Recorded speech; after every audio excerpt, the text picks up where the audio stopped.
Good morning. It is time for the Mike Hewitt Show, brought to you by RenegadeRiver.com. And now your host, Mike Hewitt. Good morning, Mike. Hey, good morning, everybody. Good morning, Brian, and good morning, Jim Riley. Good morning. Listen, somewhere during the show this morning, we're going to have a lady named Marcy Buckner, who's the Vice President of Government Affairs with the National Association of Health Underwriters, and she's going to talk to us about such things as some of the penalties and also some of the tax credits that are rolled inside the Obamacare that we can try to delve into for a minute and figure out. But before we get to that, Jim, can you and I take a minute to try to run through the presidential debate last night? Sure, happy to. I don't want to do the little table, but if we can, let's focus on the main primary candidates, or the primary candidates. And what I'm hoping to do, rather than saying, who do you think won or lost, let me just run down the list of names, and if you would, give me a grade of this person's presidential or not. Does that make sense?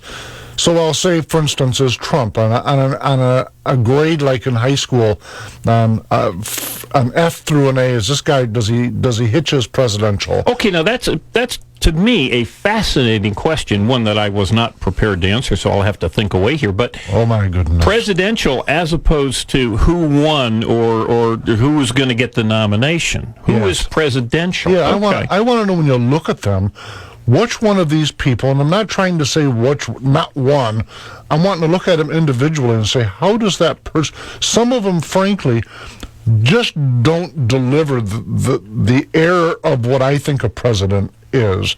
And so some of them, if I give them a grade, are going to score lower than others. And it isn't me looking, it's not an ideological thing, it's not a personal thing, it's none of those, it's not who won, it's who had the gravitas to come across as a president to you. So I'm just doing, in fact, let's start from the bottom of the list, and when I say bottom, I'm only talking in the popular polling ratings, supposedly. I say that because I don't believe half of them, but I'll use them anyways. So looking at Rand Paul, what grade do you give him? F through A, is he presidential? I thought we were on numbers. Now you're switching to letters. I never said numbers. Brian, did I ever in my say own numbers? mind, I was numbering it. Okay. I would say Rand Paul gets an A. I think he looks and acts and sounds presidential. You think he's presidential? Yeah, I would give him an A. I don't personally agree with many of his positions, and I guess pretty clearly I'm not alone in that because the polling is such. But I think that he comes off as someone who's clearly a very brilliant man. I think he's brilliant, but for me, he's a little bit like an angry poodle. And by the way, I agree with a lot of his positions. He just doesn't. Okay, I'm a little bit different than you. I'm thinking C. So that's just me. How about Christie? Oh, that's a good one. See, I don't like him at all, but when I watch him on the stage, and I forget he's got an outrageously liberal record, when I just watch him on the stage, he's got presence. I would agree with you. If you knew nothing about, and I'm sort of going at it from the same position, if you knew nothing about these candidates before the debate last night, and this is the way I am looking at to answer your question, I would say Christie would also get an A. He looks and sounds like a leader. I'm going to give him a B, but I think that he does. He's got gravitas. He's got stage presence. Okay. I don't like him, but that's how I see him. How about Kasich? That's what I thought. Oh boy, he's just a grumpy old man. He's tough to like. I would say if he has interest in impressing people with his intellect, with his strength, with his gravitas, he totally failed there. He's obviously grasping. I would give him a D. You know what? You and I are on the same page there. How about Jeb Bush? Little Jebby. Yes. I would give him a D minus. D minus. Well, you're not to me. Listen, you remember My Three Sons? Sure do. And you had Ernie. Yeah. when I watch him, and this is not an ideological statement, it's got nothing to do with GW or nothing. When I watch him, it feels like I'm watching Ernie all grown up running for office.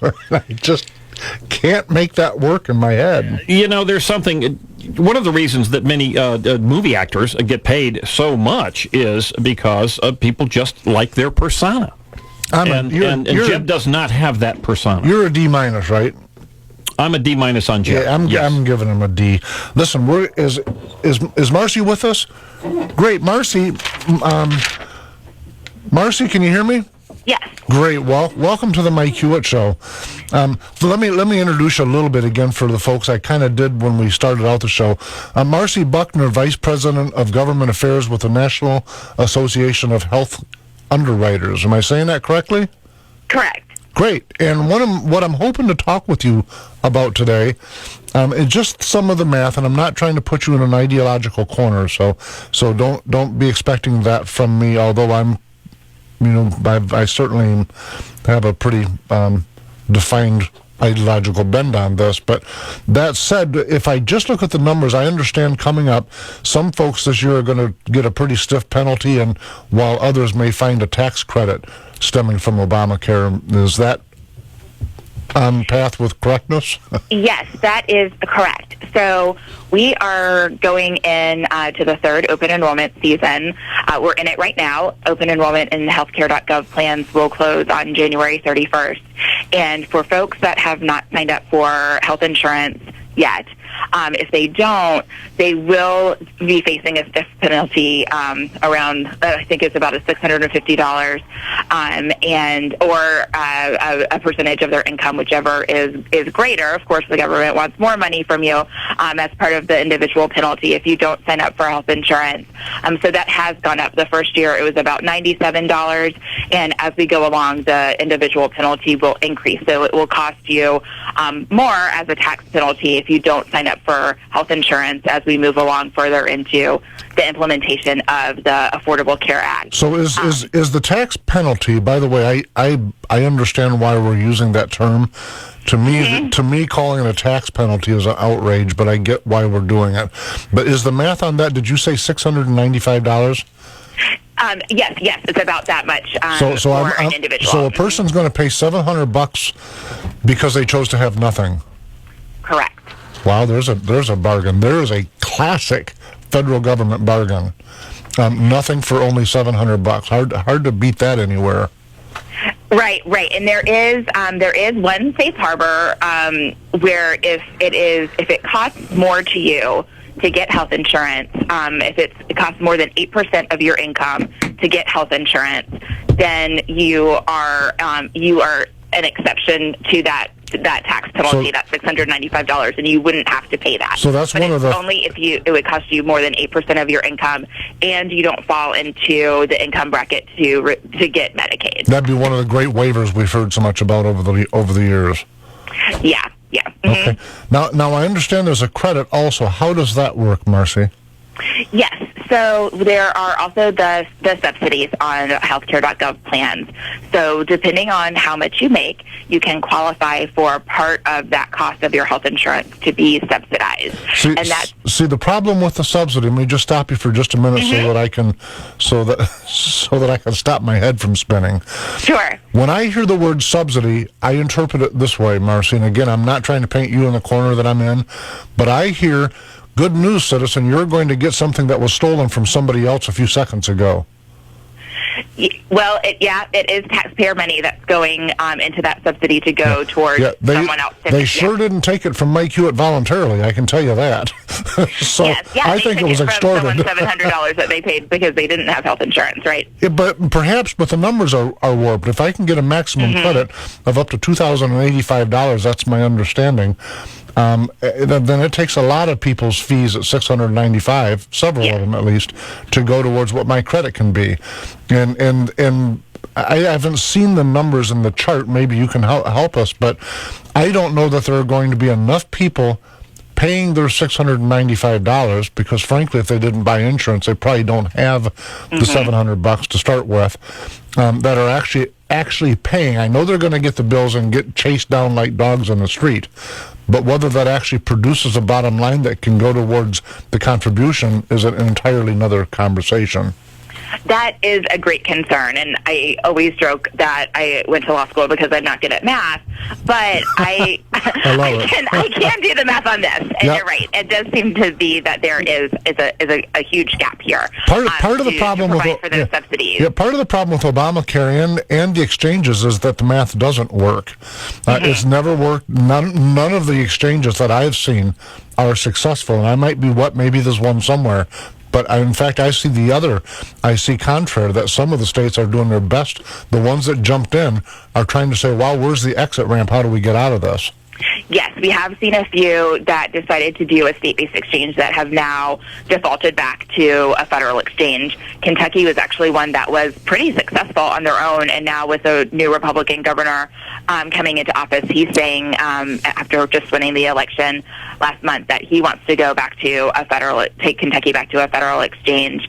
And then also when we look at that math just not adding up, that's also where we see the co-ops that everyone has heard about. There was a big announcement, I think, in October that about 10 or a dozen of them decided to fail. They closed shop. Right. And it was because they just did not have the funds.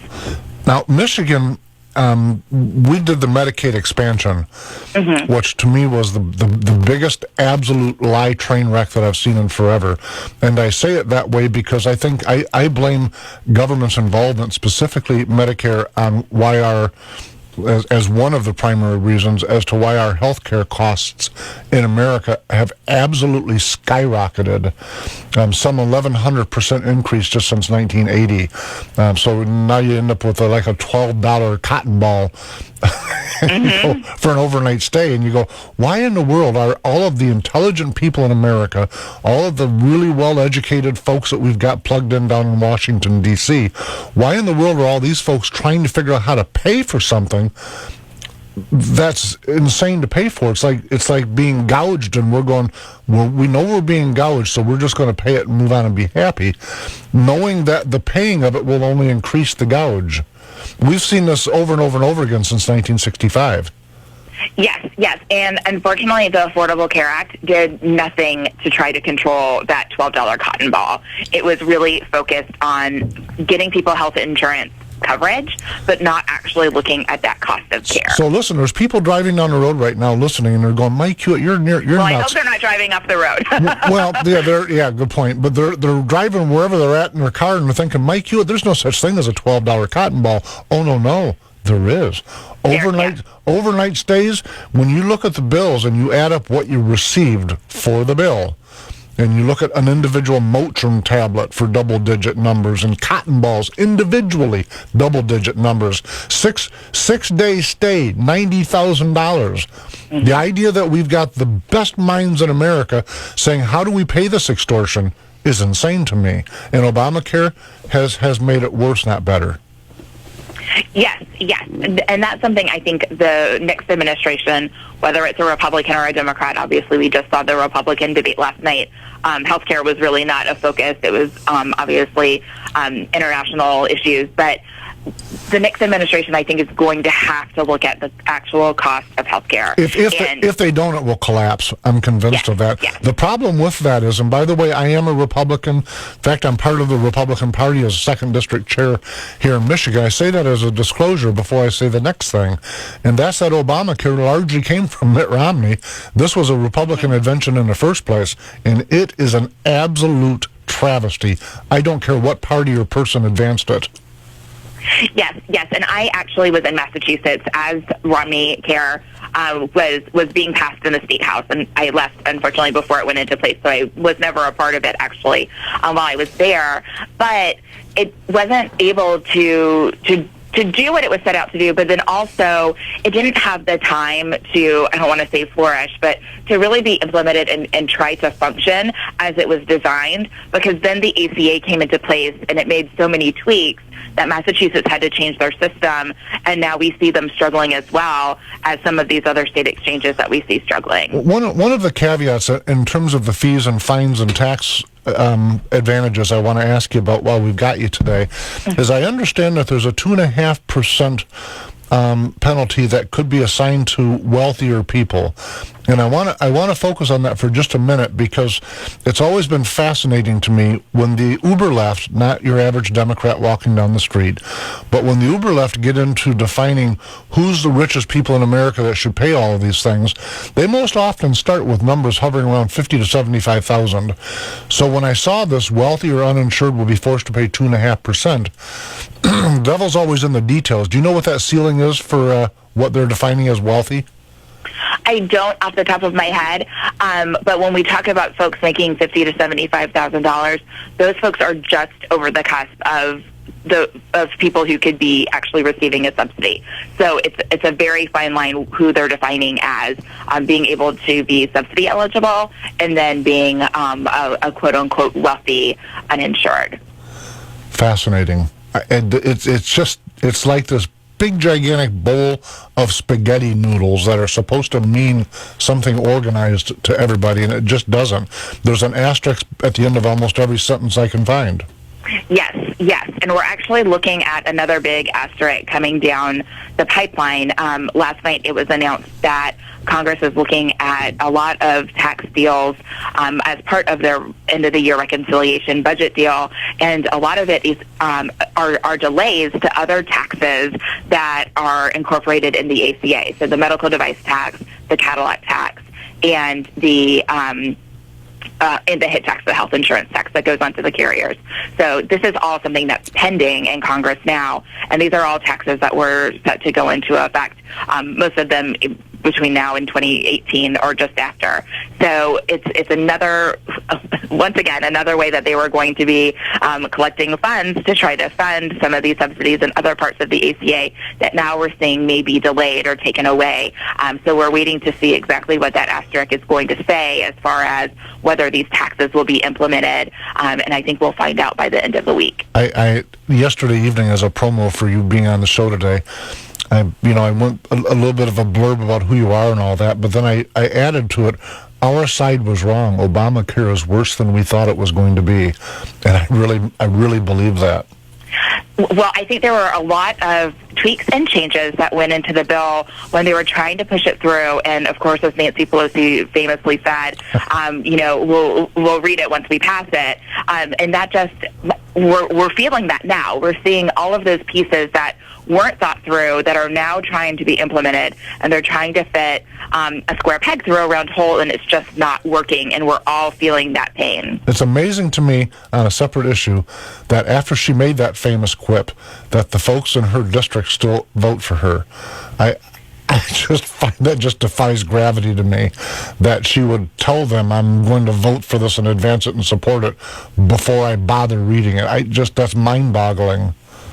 Right. I mean, I don't even sign anything without reading it, and to pass a bill like this that's going to cost so much money for the American people and touch so many lives. You have to read it. Yeah, it's reinventing our economy, literally. It's not, and folks think, oh, Mike, you're being sensational. I'm really not being sensational. It is literally reinventing our economy, from who has entry-level jobs to who can afford a cotton ball. It's reinventing America's financial structure, and it's dangerous. Yes, it really has, and it's reinvented what it means to be full-time and earn and have coverage, have employer-sponsored coverage. It's redefined what it means to be a small or a large employer and who is going to offer coverage and who's not. It touches all aspects of lives. There have been jobs created and jobs eliminated because of this bill. And I always joke that I'm very popular at cocktail parties because regardless of what anyone in that room does, I can probably find a way that the ACA is touching them in a very personal way. Yeah, it's a little bit overwhelming, and there are still folks that are really open-armed accepting this, but it's like they don't realize they're standing out on the tracks with their arms stretched, waiting for that big warm light to get to them. Right. For those who haven't seen a large change in their life, because of the ACA. I always try to remind people, we think that this is a done deal, that everything that has to do with the ACA has already been put into place. It's been 5 years, or almost 6 years now, 6 years in March, since it's been passed. And folks think, oh, that law was signed ages ago. That's such a long time. Sure. But it really isn't. And there are still pieces that are being implemented and changes to be made. And a lot of plans were being grandfathered, so they were allowed to continue, and those will be phased out. Even our organization is a good example of that. We're about to lose our grandfathered status, and we'll be faced with a whole new situation with our plans and the costs. And it can be really overwhelming and really scary. I'll tell you this. Let me just offer you an example before we run out of time, Marcy. My wife works for the Veterans Administration, and the policy that she has, that's part of her employment package, if you would have showed it to somebody 6 or 7 years ago, they would have thought, wow, you must work for, like Acme Tool Company, and they've given you some junk policy. It's just, I would have never guessed that was an employee from the federal government's package. It's junk. And it's shocking. And there's a lot of folks standing around clapping like penguins, like mindless penguins with excitement. I just don't get it. But listen, Marcy, when we get into the new year and we start looking forward to the next registration, I'm hoping you'll come back on and offer us some details again. Oh, sure. But in the meantime, is there a place that you can offer folks before we go that they can go to find some of the stuff you and I have been talking about? Sure. We have a lot of information actually on our website. So they can go to nahu.org, and if they go under, we have a legislative tab. If they go there, we have a lot of fact sheets on many of the different items that we discussed today. Okay, just to make sure, you said nahu.com? Yes. .org. .org. Very, very nice. All right, Marcy, we've got to go, but listen, thank you very, very much you're calling from Washington, D.C., aren't you? I am, yes. Well, be careful down there. Them politicians are something else. I know. It can be dangerous. All right. Thank you very, very much, Marcy. And Merry Christmas to you. Folks, Merry Christmas. We'll be right back. Right. And now we return to the Mike Hewitt Show, brought to you by RenegadeRiver.com. And here's your host. Hey, when we in the first segment, when we were grading the candidates last night, and Jim Riley and I got into a debate about whether it was an alpha grading or a rating, which is numeric. I couldn't understand what the guy was saying. So during the break, Brian Thomas, keeping us out of the gutter, like he often does, keeping us on a path, explained that my use of the word rating is what implied that it should be numeric. So we resolved that. There we go. But we are still going to grade the candidates. We're going to grade them. There we go. So when we left off, we had, just for a brief recap, we had Paul, you gave him an A, I was at C. And by the way, folks, just if you're just tuning in, what we're measuring is not whether we like these or support the ideology, but rather and only and specifically, did they deliver a presidential performance? Did they look presidential? That's kind of what I wanted to do with this. So Jim gave Rand Paul an A. I gave him a C. Christy, you were at A. I was at B. Kasich, we both were at D's. Jeb Bush, you gave him a D minus, and I'm at a D. How about Carly? Well, I think Carly always comes across as very impressive anytime she opens her mouth. Frankly, I'd give her an A minus. I think that the only negative that I would have with Carly Fiorina is that she hasn't had any public experience in terms of being elected before. To me, that's different than being presidential. Yes, and I think she, I think it's important, too. When we're looking at these folks and we are going to grade them on their being presidential, compare that with the current president of the United States. And compare that with the president prior to him, George W. Bush. Or any of the presidents, Ronald Reagan or Bill Clinton or whoever it is. I thought Bill Clinton, by the way, even though I didn't particularly care for his ideology, I thought he was presidential. Yes, he came off very well. I thought he delivered confidence when he was talking, even though I didn't support him. I could get it. So. Within that context, certainly Carly, and I would give her an A minus. I got to tell you, I'm a C with her. And I'll tell you why. Interesting. Okay. Listen, I'll tell you why, though, and then you can tell me whether I'm wrong. When she talks, I think she does a really good job, and I would agree with you. Where I think she hurts herself in terms of the presidential measure is when other people are talking, and she's talking over there, and then she's shouting answers. To me, that's not a stateswoman. That's not somebody, to me, that is bringing gravitas. It sounds... And I like her, by the way. I had the opportunity of meeting her, so I'm not trying to bash her. But it sounds like a little kid demanding attention. And it just, whenever I hear her, and it's in every single debate, that part really puts me off. I like when she's talking, not when she's demanding attention when all the other people are talking. I don't care for it. I'm at a C. And I don't disagree with that. Yeah. How about Carson? I think Ben Carson... He's had his moment. He's the exact opposite from what you're mentioning about Carly Fiorina. Dr. Carson is clearly a brilliant man. I personally think he would make a very, very excellent president. But he doesn't emote. He is too laid back. He doesn't appear to have the passion which I believe is necessary to sell whatever programs he would be trying to sell to the American public. We are a different country today than we were certainly under even Ronald Reagan's day. And Bill Clinton is viewed as one of the great communicator presidents that we've ever had, and in good measure because he was able to emote and sell his program. I don't see Dr. Carson in that same way, and I would give him a C-. I'm at a C. It's kind of funny. I've a childhood friend of mine, went to school with him. We rarely talk, and by the way, he was probably the image that I used when I was writing in my novel, and I came up with the character General Miles Carlson. This friend of mine, childhood friend, his name is Miles, although not Carson, and him and I were texting back and forth last night throughout the debate, as we've done with each of the debates coming up. And keep in mind that beyond that, we have extraordinarily minimal contact and haven't in years, but we're both political wonks and probably just dial right in. But when we got to Carson, trying to come up with where I think what you said, I think he's got great stature. I don't know that he would be the center of the room like, frankly, G.W. Bush was or Bill Clinton was. Those guys, when they walked into a room, either one of them, forget what you think of them, both of them had a commanding presence in a room.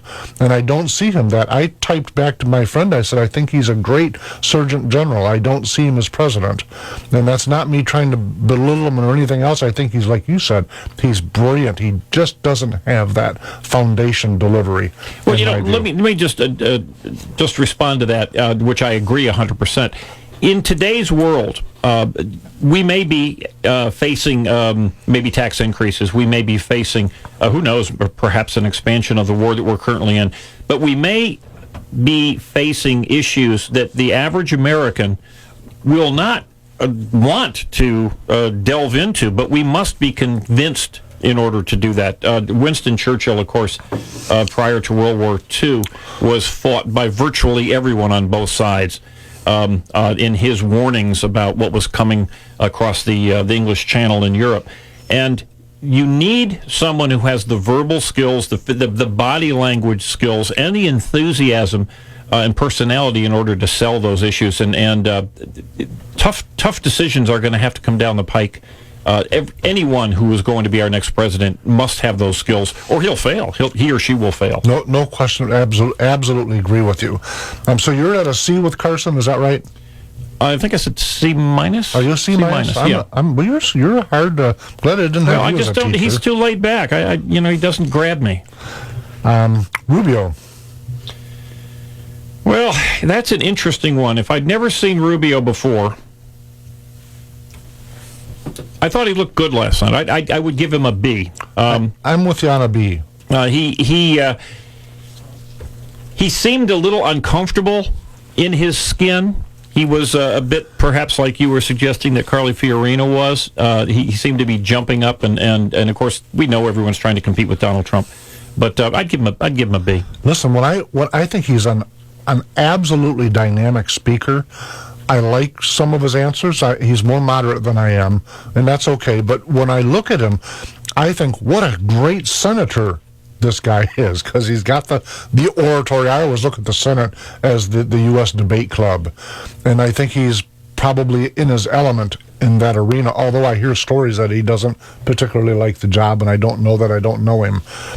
In either case, he doesn't deliver a presidential stature to me. That's kind of where I got him. And where did you rate him? I'm at B with you. Okay. I think we're on the same page. I like him. Take the ideology aside. I like the guy. He comes across as a likable person. He appears to be the establishment's candidate now that Jeb and John Kasich has sort of faded away. Yeah, I think that's very true. When I look at that with, and say, which one of these people could I live with if my guy lost kind of thing, he's in the top 3 of my candidate choices, but he's when I say top 3, he's 3. Okay, and I would agree with you there, too. He's my third choice. I would agree with you there. How about Cruz? Well, I do have a bias. Ted Cruz would be my candidate. I think there's something about Ted Cruz when you first look at him that's perhaps a little bit off-putting. I've heard a fair number, to me an unfortunate number of women who said, I don't like Ted Cruz, and I'll ask them why, and they say, well, I just don't like the way he looks. There's something about him that is off-putting to folks. When you hear him speak, pretty clearly that changes very quickly. He's brilliant. He's brilliant. I find him very personable. But he doesn't have that magnetism that Bill Clinton or Ronald Reagan had, or even, I must say, I hate to admit this, but a Chris Christie seems to have. I would give Cruz, I'd give him a B+. I wouldn't give him even an A-. I think he's good. We know what was going on last night. They were, again, we'll talk about Donald Trump in a moment, but they were trying to stand out next to the supernova that was in the middle of the stage. I got to tell you, it's this, and we will get to Trump, but part of this for me is the same as with Trump, so I'll double my comment. If I were listening to him on the radio, I think Cruz dominated the debate. And Richard Nixon, John Kennedy. I think there's a little bit of that, because I think you're right. I think when you look at him, and I think to myself, I'm chastising America a little bit. I thought, wow, we're going to take this guy, and he's clearly a leader. He's clearly brilliant. And we're going to give him a little bit of a lesser score because how he physically looks. He's not an unattractive man. I don't know what it is. I don't necessarily feel it. But clearly, if you put him, they're the same age, which I found somewhat astounding. Cruz and Rubio are both 43, 44 years old. They're almost identical in age. Right. Marco Rubio is an extremely good-looking man who has that kind of Hollywood look that puts you at ease. Yeah. Ted Cruz has kind of a sterner look that maybe sets you back on your heels a little bit. I think you may have something. And as a disclosure, I think everyone knows that I've endorsed Cruz. I like him. I've met him. And by the way, when you're in a room with him, even standing out on the porch at the Mackinac Island, he had stature, he had the gravitas, he had people magneting to him that I didn't necessarily see with some of the other candidates. So, but yes, I get, and you and I are on the same page with that. How about Trump? Well, all the experts, people far more experienced, knowledgeable, and intelligent than the three of us here in the studio have told us that Trump is going to blow up, and it will be fun to watch. He clearly didn't do that last night. Actually, again, if you had not seen anything of these folks before, it appeared to me that Donald Trump looked like the guy who had it in his pocket. He wasn't frantic. He was bold. I know that it probably caught the breath and perhaps wasn't received well, but when Jeb Bush went after him, and Trump fought right back and said, hey, you've got 3%, and I've got 40%. There's something about Trump that most definitely has grabbed America. He is rough around the edges. He certainly does not have that Ronald Reagan Bill Clinton gravitas. Well, you're mastered understatement with that one. How about wildly rough around the edges? Nobody's ever going to watch him and go, wow, is he smooth? But what he does have is the one thing that we talked about that so many don't, and that is that passion. And he imparts, at least to me and to others, that belief that he will fight like a mad dog to convince you that whatever challenge is being faced by this country, that he will fight for it, he will articulate it, and at the end, he will convince you to support him. So he has it in an extreme, right. No question. But I would give him an A. I got to tell you, I'm not a strong. To me, is with Trump at a B plus. I'll tell you why. Then you can. Wait a sec. Trump is a B plus. I've given Trump and Cruz both a B plus. Okay. I had him in that tied last night. Okay, and we're in agreement. And here's my reason on the B plus for Trump. First off, I thought it was his best of the debates. I thought he kept himself reeled in. The part I can't. The facial expressions put me off. It just terrible. puts me right Trump off. I mean, that is so juvenile. The cartoonist will have so much fun if he is a president. I'm watching him when somebody else is talking, and I think that's not presidential. No, when he's talking, when it's his turn, he did pretty darn good last night. And in fact, I saw a lot of boo-hoos on Facebook and Twitter with regard to him talking about isolated shutdowns of the internet in the Middle East. But the truth of it is that is possible, and it was a good idea. Absolutely. So for those folks that are saying that was someone said it was way off the reservation with that, he wasn't. He was. Well, the media was spot on. The idea that the United States, with the internet that the United States owns, would provide our enemy with a means to communicate. That we go, what are we, stupid? So he was right about that. My only off with him last night was all of the goofy facial that I don't like them a bit. And I would agree with you. They were not 100%. presidential, so that's me. I'm going to B plus with him. I'd have given him an A if it wasn't for that. So listen, we're gonna go to a break, and when we come back, we're gonna dive into Enigma Report. We'll be right back, folks. And once again, we return to the Mike Hewitt Show, brought to you by RenegadeRiver.com. Oh, we turn that corner. Can you see what's down there? Yes, here it comes, the Enigma Report. Got my attention, baby, and I don't even have a clue what's coming. I gotta tell you, when this article, and it's been going on for a long time, as we all know, but a recent article popped up in one of the local newspapers, and it was the ongoing debate over where is the cross on Dewey Hill. But what got in Grand Haven, Michigan. But what got me, I'm not talking about the cross so much right now, but I caught an article that was out of the Holland. I'll tell you, it was out of Holland Sentinel. I don't know if it was, and I'm reading it. It was repeated initially from the Grand Haven Tribune, from a debate that started a year ago. There was articles written from then through July until current, and for whatever reason, it just kind of got re-popped up in my little world where I started paying attention, and it's an enigma to me, albeit a sad enigma, as we're in the Christmas season, and there's a discussion, and I don't know what the current status of this discussion is, but the discussion is will the Tri-City Museum in Grand Haven take pieces and parts from the nativity scene that used to be on the hill in Grand Haven. And I thought to myself, normally I don't do a lot of local stuff, as you know, Jim, but I'm reading that article about the debate over whether the museum is going to take in the nativity. My interpretation of that is that our society is slowly working its way to a point where our faith is going to the museum. And it really bothered me, and it's an enigma to me that society in general is allowing it. And I mean that I get the religious debate, and we can talk about the wall of separation, which was a letter from Thomas Jefferson, that somehow the Supreme Court thought that should be in the Constitution as well, which always as a gun store owner, always made me pause and say, well, can we use any of Thomas Paine's letters to identify what the Second Amendment really meant? And can we use other founders to define what state sovereignty really meant?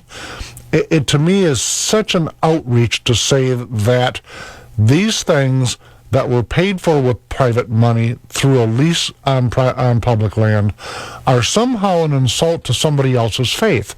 It's like when we did the shows a year ago on this topic, and I talked about the fact that as a kid growing up, I went through Southfield a lot going to Henry Ford's Hospital. Southfield at the time was a largely Jewish population, and I saw synagogues in all kinds of various symbolization that represents the Jewish faith. My head didn't explode. I didn't call a lawyer. It didn't change my path. I thought, what a great country this is, that people can express their faith in that way. And now we're talking about relegating these symbols to the museum. And I think, holy smokes, I don't think America knows what it's trading for, even though we have an example, and I'm not being shrill when I say this. We can look to the Soviet Union, and they had holiday season, not Christmas season, because Christmas was outlawed. And you can sit and say, what happened to them with that? How did it work out? Folks, we know how it works out. We've got endless examples, both contemporarily and historically, to show you what happens when we decide to get rid of a faith. Faiths, plural. And it's just a fascinating thing to me, because it's become the tip of the spear of political correctism. And by the way, the caveat to it is that you can't say anything negative about Islam, but you can say we're going to sell the Christian articles to the museum. Folks, we're in dangerous territory with these things. I don't care if you believe something different. Thomas Jefferson, because this isn't a new debate, said it doesn't pick my pockets nor skin my knees if you say there's one God or 20. In other words, that is the expression of a free society, to be able to have faith and openly display it. Jim, am I off in the weeds on this? Well, certainly I share your passion, and I, for the most part, agree with what you said, but I think you are missing a point, because if this, in fact, is an enigma, the simple reality is that those who are the proponents of organized religion in the United States seem to have the same attitude that you do. Oh, it doesn't bother me. I'm fine. I'm open to anybody. Those who oppose the open expressions of Christianity, that's the one that's primarily been attacked, are fervent in their belief. They are well-funded, and they attack. They do not lay back and accept it. They don't say, I'm just a nice guy, let's live and let live. They say, this is the goal that we want to achieve, and they attack until they win. It seems to me like almost any cause, be it a war or be it social change or what have you, those with the passion, those with the enthusiasm, those willing to put their money, their time, their reputations on the line will always win. Not occasionally, not 99% of the time. They will win 100% of the time. And what gets me, because you don't run a church, what surprises me and very, very much disappoints me is you do not see the organized churches in the United States, with the exception of a few, what would be portrayed as, the wild-eyed Christian-type churches. You do not see religion, organized religion in the United States, making much of a noise at all about the point you bring up.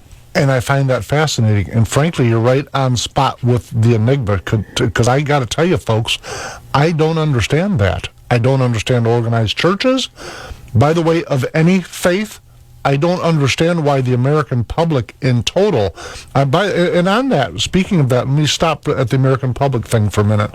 It's my belief, just me, that the human nature is to have faith in something, and that when you cause a person to have faith in nothing, it changes it doesn't make them a healthy person. And I'm not advocating, hardly evangelical. That's not me at all. I'm not on here with the Bible. I'm not trying to push my faith. I never do. And in fact, the people that know me in the political arena are often put off because I don't take my faith to the political arena. But I got to tell you, I believe that, like I say, I think the human spirit causes us to need to have faith in something. Doesn't matter whether it's Judaism or Christianity. By the way, I think atheists I think that's a faith. Oh, it's clearly a faith. And by the way, it's a belief. And it's an organized faith. And so when I look at all of these things, I'm okay with all of it. But of course, the folks, I put this on Facebook a few days ago. One of the reasons that I wanted to talk about it here was that it exploded with attacks against me. In fact, there you saw it, exactly. Their passion. But I mean, overwhelms. I don't mean like I disagree with you. Like you and I will debate on topics, and it's always mostly respectful. I should say that, mostly respectful. These folks were name calling. They sent outrageous messages to the show's Facebook page, and I'm thinking, man, I'm not calling to squelch anybody else's faith. I'm saying some folks came from a different state and tipped upside down what the nativity part had been there for many generations, the cross for 60 or 50 some years. And when I look at this, I can't get my head around the idea that having them there making so many people feel good, and by the way, it's the reason I moved my family to West Michigan, because I hear the other side, so it puts people off, it scares them. It's the reason I moved here, because I like the culture that it represents.